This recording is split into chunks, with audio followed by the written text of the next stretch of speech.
Na primeiro lugar, donava a oportunidade de estender a palavra de felicitação na minha colega ministra Chong para uma organização sublime que acaba de tomar lugar. E veio a trove, caminha ampliamente, nós a discutir, nós a palavrar e nós a chegar a decisão concreta para o que trata o terreno de justiça.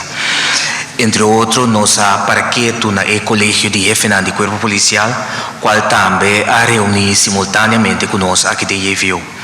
O colégio aqui, que para que tu rato na G, se consiste entre de jefe de corpo policial de Reino e nada sendo tremendo trabalho.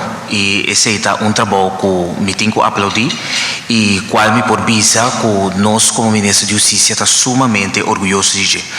Mirando a escassez de fundo do Ministério de Justiça, torna-nos a lograr de ano 2022 para barrar criminalidade consideravelmente.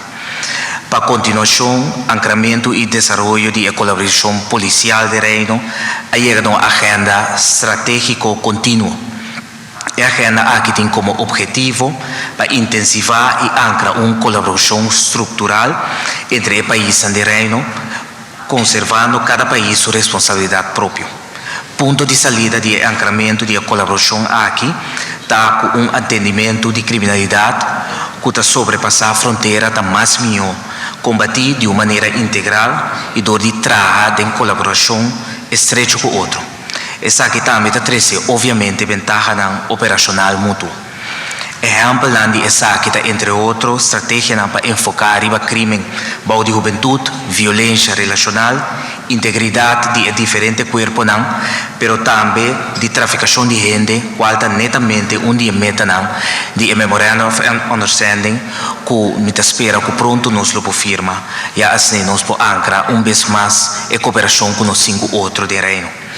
Para o que está regardando a migração, nós seguimos com um programa piloto que tem atualmente para viajar com cédula entre islas, tem a fim de 2023 e que vai dar assim mais publicidade também nessa aqui.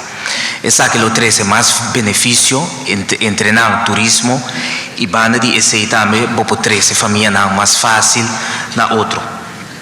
Também me pode remarcar que o grupo de trabalho aqui também traz um programa piloto para menor que está vivendo atualmente para que acaba de uma forma indocumentada riba nos islas por ordem integrada de nossa comunidade. E por último, nós amplia de EVO aqui, tocante o trabalho que o guarda-costa a vinda exercer o último ano e também com outra entidade na cadena judicial, mestre guardo fortificar para ter uma melhor colaboração da cadena judicial. E na minha colega anterior, já apareceu nessa aqui, e tudo isso aqui para vista tem quadro para evitar que mais arma, mais droga está dentro do nosso país, ou melhor, que de uma maneira mais estreita nós podemos fortificar a cadena judicial.